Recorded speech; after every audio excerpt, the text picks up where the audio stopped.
Hi. So in this video we're going to get back to the purpose and the point of this channel, which is recreational hydrocephaly, which is kind of water mind, water brain. This is usually associated with swelling and stuff like that, but you can actually sort of recreationally put your mind on the water of the body and no, anyway, that joke needs to be ironed out. Apologies. So I wanted to talk about how water reflects the nature of consciousness in every single possible way. So you can do the exercises and stuff in my video, submerge yourself in water, breathe under the pressure and the feedback of water, right? When you're doing long snorkeling, your breath is expanding and pushing against the weight or the pressure of the water. The weight or the pressure of the water is moving around exactly as you see all the water moving around. And so every movement in the entire body of water that you're in is applying this dynamic, moving, adaptive, responsive, fluidic weight to your lungs or to your inflationary force. Right? So the same way that you get strong muscles and a coordinated body from wrestling another person or from lifting weights, right? You're pushing against this thing. When you wrestle against another person or a dynamic object, you get a more and more intelligent body. And so that's what's going on when people are doing parkour or flips. Their body is lifting and pressing very hard against a very quickly moving dynamic object. And so that's what's happening with sports, anything else where you're moving powerfully with all of your effort into a very like heavy state. So the same way that you're fully present, like standing,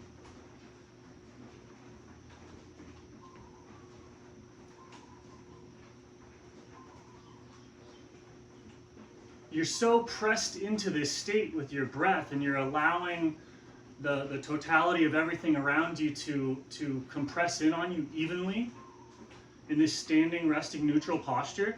That's what gives you the basic abilities that we all take for granted, such as like stepping, moving the hands with thoughtless dexterity. All of these things that we just absolutely take for granted is an effect of us centering and breathing heavy and deeply into this posture. To become fully embodied in this posture, everybody has done that, and it's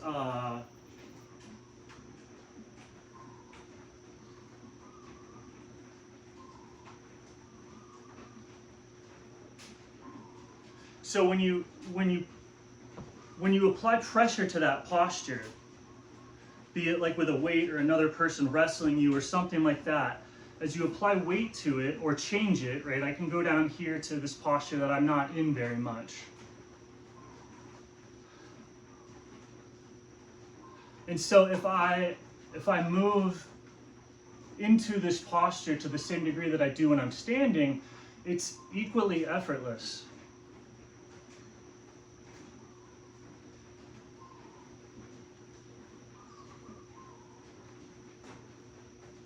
And so you try and look for these positions or these postures that will put you under sort of a passive pressure. They'll increase the pressure on the water of your body, and you learn to you habituate into that position. So as you find those situations are then seen as opportunities to stand or to be there or to exist, and that puts you into the water of the body. And so there's no, long story short, there's no better pressure than the breathing underwater through the hose, because that lets water pressure press in on every single part of you equally.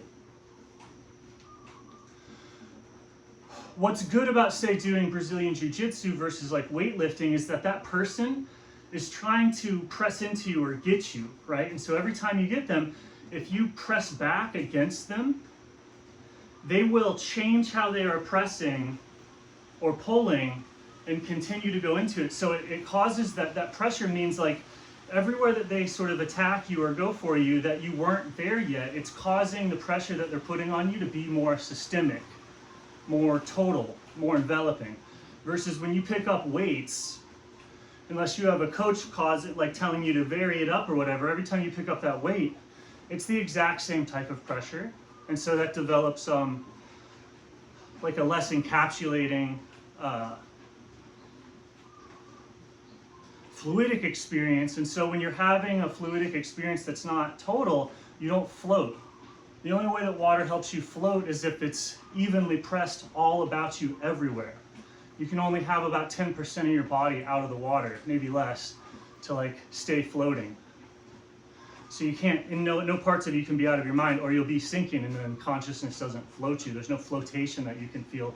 Or if you've taken in too much flotation, you come up to the surface, and again, you're kind of like stuck. And so your experience of consciousness, whether you're sinking, floating, or free, right, is very much dependent on your orientation that you have with your body water. And so water as an element, as a thing, is extremely responsive to everything. Like when you learn to look at water, if you look at the ripples, you can see everything that's going on, everything that has gone on. Like if you look at water and you're reading it, you can tell if an earthquake happened hundreds of miles away, because there will be a swell or a ripple or a response in the water like right there. Water's constantly picking up on everything. And so the whole structure, if you look at the entire system of water on the earth, you have the sphere with the rivers, the clouds, raining, evaporation. The water cycle is the water cycle because it is mirroring or reflecting human consciousness. The structure of the water cycle is a direct reflection of human consciousness and of the human mind. And so if you want to understand human consciousness and the human mind, you study the properties of water, how it flows.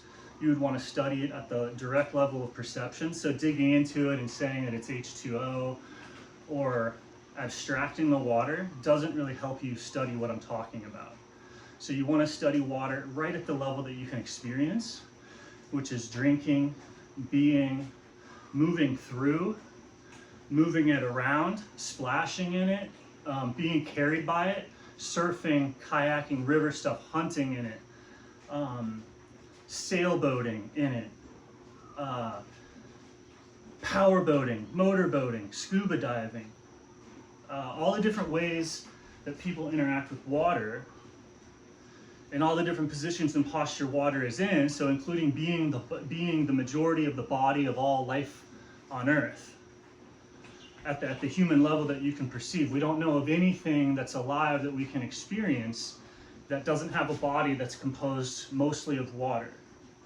And then we also see the water cycle is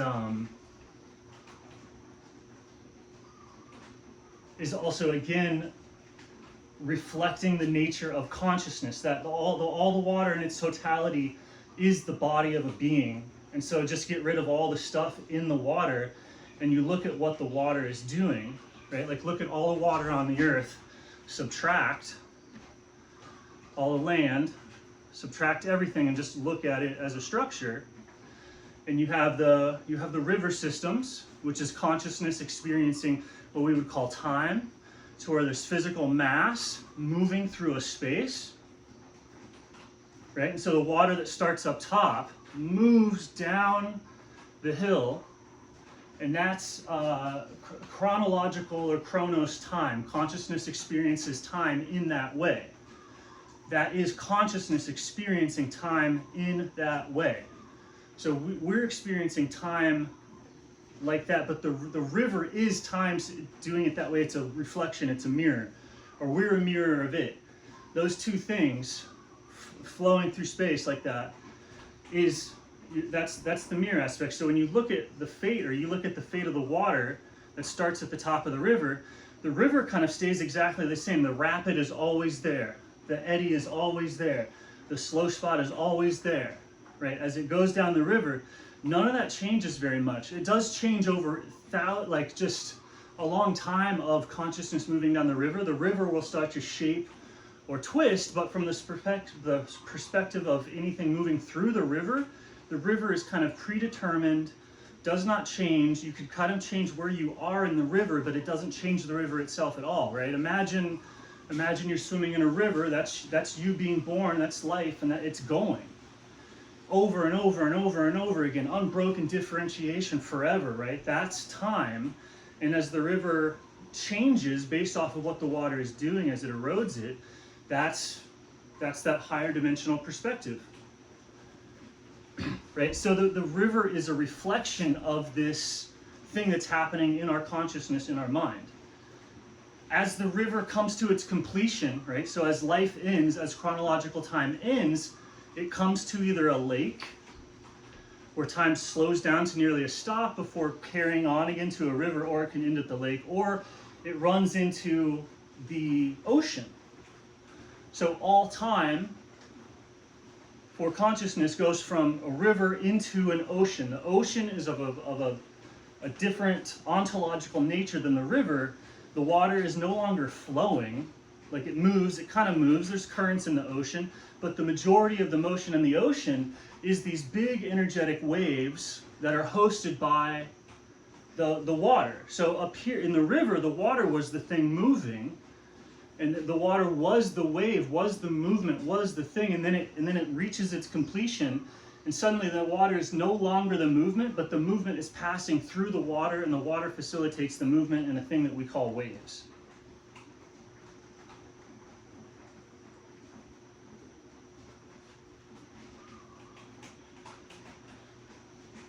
And then from there, the water, like from all of this, is sort of an evaporation, right? When you look at something with your intellectual reasoning, the masculine mind, the sun, the light of understanding, the light of awareness, as that shines on consciousness, it causes it to evaporate. And then there's a different type of focus, which is the pull, the draw of gravity. Like it's associated with the moon. The moon's pulling the tides. There's another type of focus. This is feminine, the ability to create and pull matter into a form. So to have energetic, atmospheric matter and pull it into new life, the feminine. Both sexes have this. It's two different types of focus. You have the discursive, rational, intellectual reasoning, and then the feminine, which is more of a condensation, which is like rain. And so when you apply a feminine focus to something, which is non-understanding, non-thought, it's the type of focus that you get gains from in bodybuilding, or progression in anything that you do, meditative, anything that you do to change your body, is you learn this soft, quiet, feminine focus, and that causes a condensation. It's a resting, it's a non-doing. People can find it from working out so hard that they fall into relaxation, fall into stillness. That's people get gains and stuff from this type of activity because they exhaust themselves and force a night to happen, or you get so tired that you rest more deeply. The resting more deeply is where the condensation of consciousness comes from. And so the sun shining on the infinite pattern, right? The ocean, the infinite pattern, and the river, but most of the evaporation comes from the kairotic time, infinite time, eternal time, which is the motion of the ocean. And so that causes the evaporation of and so you get this atmospheric, this diffuse consciousness that's like everywhere. And this light is the same thing as like distraction. Like distraction is the water being drawn up into the atmosphere where it's no longer a thing, no longer embodied, connected to everything, can see everything, know everything. It goes up, and then you have the clouds, right? So the water can like sort of rest here. The water can be up at that super height and actually come to a rest and start to condense into a cloud, and you still stay up in this realm of form. Right, the way water has to come up out of the water into the air to have a form, because it has to be surrounded on all sides by imagination, by thought, and so that's where consciousness evaporates out of the the state that is reflected in the ocean, right? I'm not talking about the ocean. The water cycle reflects human consciousness. So this is the same map that anybody has ever gotten from studying human consciousness by like moving through it and trying to deduce it or anything else. But if you just if you realize that Earth is you are reflecting the nature of consciousness, you just use your world to look at and understand consciousness. So water is a very responsive, adaptive thing. The emanations of consciousness are always moving water. So it's moved the water into the shape that it's in, which is like your body, but it's also the whole Earth, right? A little sphere of water with evaporation going up, clouds, rain coming back down. That whole system of water is exactly how your consciousness is cycling. So heaven is up, the Platonic forms are up, the realm is up, you ascend up. When the reasoning, your understanding causes you to evaporate, but actually understanding things too much at this realm of form dries them out. And so that identification with the understanding, that's ego, that's pride. You want to understand everything, and so as you understand it, it dries it out and kills it. It's almost like the more that a man understands a woman, the drier the relationship gets. The more that somebody understands, like training, exercise, anything, the drier and less fruitful and productive the activity gets, because this mind dries everything out through understanding. It kills it the same way that dissection, like dissection is understanding, like you dissect something and you know all about it inside and out, but it's dead. That whole process could be thought of as a drying or an evaporation of the life. And so this is part of a day-night cycle, like different cycles of understanding come, and so during the cycles of these two types of understanding can be imbalanced, to where there's sun and there's rain, and that's best for the earth. Right? The sun is best for all the water that wants to escape and evaporate back up into heaven, right? But that kills the earth. And anyway, the moon, or the feminine, comes and draws the water back down, draws it into condensation up here, drawing it into self. And then eventually the self gets dense enough that you rain back down. Now, what do you rain back down into? A river. Or some other, into the soil, into the whatever. But ultimately the water is cycling. And so this isn't, when you go, oh, where am I? And people go, I don't exist. You go, no, you are that whole process. So when people go and they look and they go, no, there's no such thing as reincarnation. It's just some other type of energy. There's no such thing as this. It's just, they're actually saying that within you, you're not limited to any of those things. You are all of those things. You are all of those patterns and those behaviors that you see water doing. And so you're kairotic, eternal time, and chronological time at the same time. You're the thing going down the river, but also the riverbed holding it. The thing outside of consciousness is really that which shifts, right? The riverbed shifts as the water moves through it, but the riverbed is not in consciousness exactly, or not in the consciousness of the water, right? There's different levels of what is going to, like, you shift and that changes what you see as fluid. Like fluid, well, your experience of fluid is like a density that matches your density, and so then that's what seems fluid. If you change your density, then different things will start to seem fluid. Like you can shift and the air will seem fluid. You can shift and, you know, the riverbed will seem fluid. And so this is just seeing all of all of what you are is reflected in all of what is. And so what water is of all of what is that we're aware of and are able to experience, water is the most reflective substance, it's the most adaptive substance, it's best at listening. And so the shape of water is the closest perceptual thing that we have to seeing the shape of consciousness. And so when you see the shape of consciousness, you understand what's going on. You understand how you exist in time, how you don't exist in time, how you envelop the whole thing, how you have your individuality is contained in the totality of your entire experience, your entire world. And somehow there's also other people in it too that aren't you. So there's this plurality of being within yourself, which is like what you could be calling love. Like you encompassing everything, but there being something else in that world for you to have an ability to relate to or connect to is kind of magical. And so you can't,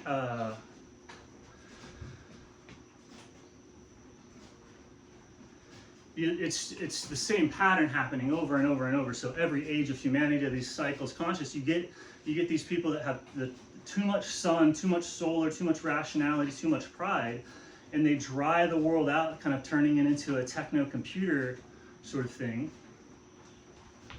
These like dark egomaniacal sorcerer types that try and upload their consciousness into an information realm, into the cloud, to where they exist eternally forever. Like that's different each time. Like 12,000 years ago, maybe they're using crystals.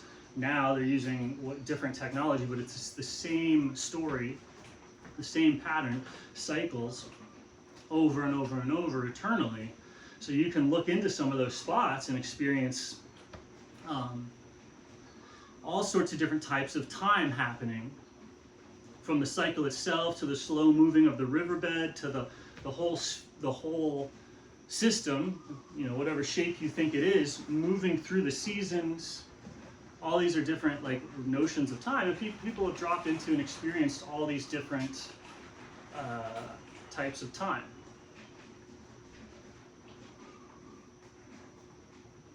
And yeah, so I guess the point of it is it's just very, very accurately reflected in water. So if you want to understand the nature of being, you can really experience all of it in water. It's involved in, it reflects everything. It reflects everything you can possibly perceive or think of, because if the water wasn't reflecting or responding to that, you wouldn't be aware of it. It's the thing that's subtle enough to bring any sort of energy and impulse into our attention so that we can even study it or look at it. So we don't see or experience anything that's not